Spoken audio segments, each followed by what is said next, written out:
Hey everyone, it's me, Nathan, from Nathan's Way.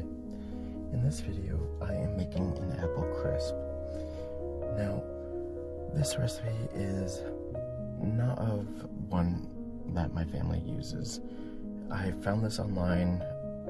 Apples were going bad, so I decided to use them for some kitchen witchery. Now, I wanted to show you another way of doing some kitchen magic. Now, when I usually do kitchen magic, I usually break down every ingredient and the correspondences and kind of come up with an idea of what the overall theme is. Now, with this I wanted to use a recipe to bring into more of a transition recipe from summer to fall or to the harvest. And I felt that something, an apple type recipe would be perfect. Now, I kind of got apple crisp mixed up with apple crumble, and I originally thought I was doing an apple crumble, but it turned out good just the same. But I wanted to look at this as a whole, not something that I dived down and separated every ingredient in its components and bring it together, but I kind of wanted to look at the overall representation of an apple crisp. Now, apples are really good for love, luck, prosperity, and I believe I was reading immortality in some traditions, but what I was looking at was more of a memory, of a nostalgic fall memory where you have that hot apple cider going, you have the apple pie or the apple crumble with a scoop of ice cream, and you have all these wonderful, amazing feels during this transition. And so that is what I did.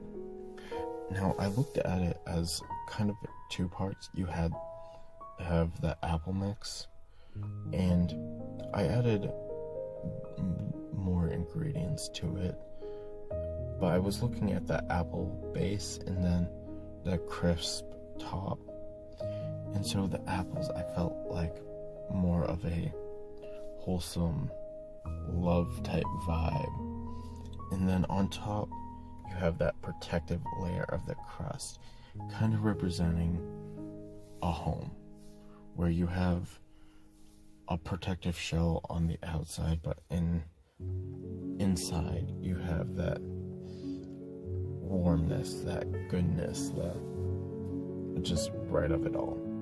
Now, with cooking and baking, you can modify it as you go. Now, you can do it more with cooking. Baking, it's a little hard depending on certain ingredients because baking is more of a science. But you can add or subtract whatever you like or don't like to an extent. And that is kind of what I did here.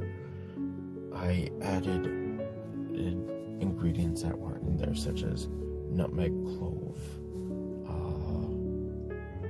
allspice, and honey. And so I feel like that is adding those made it more mine,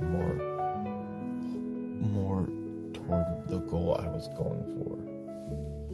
And it came out amazingly. Now, again, you can do kitchen witchery whatever way you like. There's no right or wrong way, unless you're in certain traditions. Then you might want to stick to the recipe, because I know some family recipes there's no straying from, but you can always break down ingredients and look at it in a way that is magical. You can look at anything you do as magical. this is what every witching every day in November is about: finding ways to witch that is convenient for you.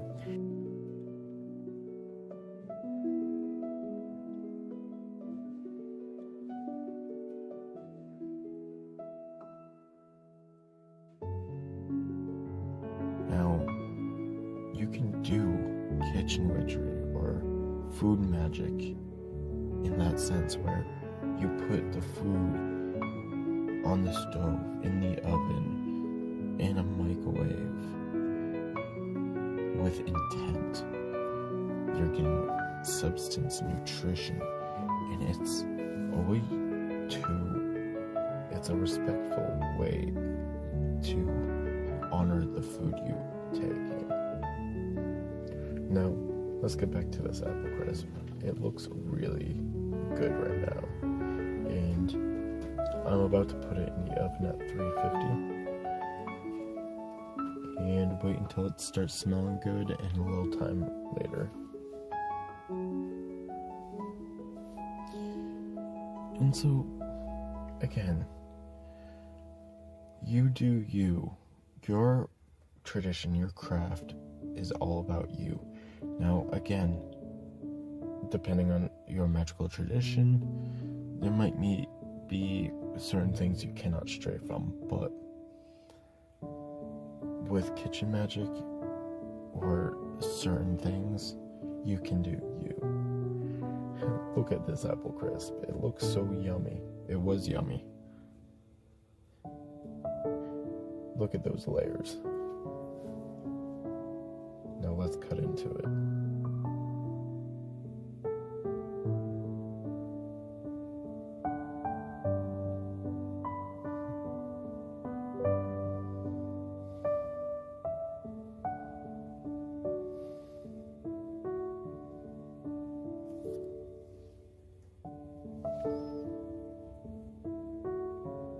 Nothing like a fresh big apple dessert with a side of ice cream to really get the nostalgic fall and autumn harvest feels.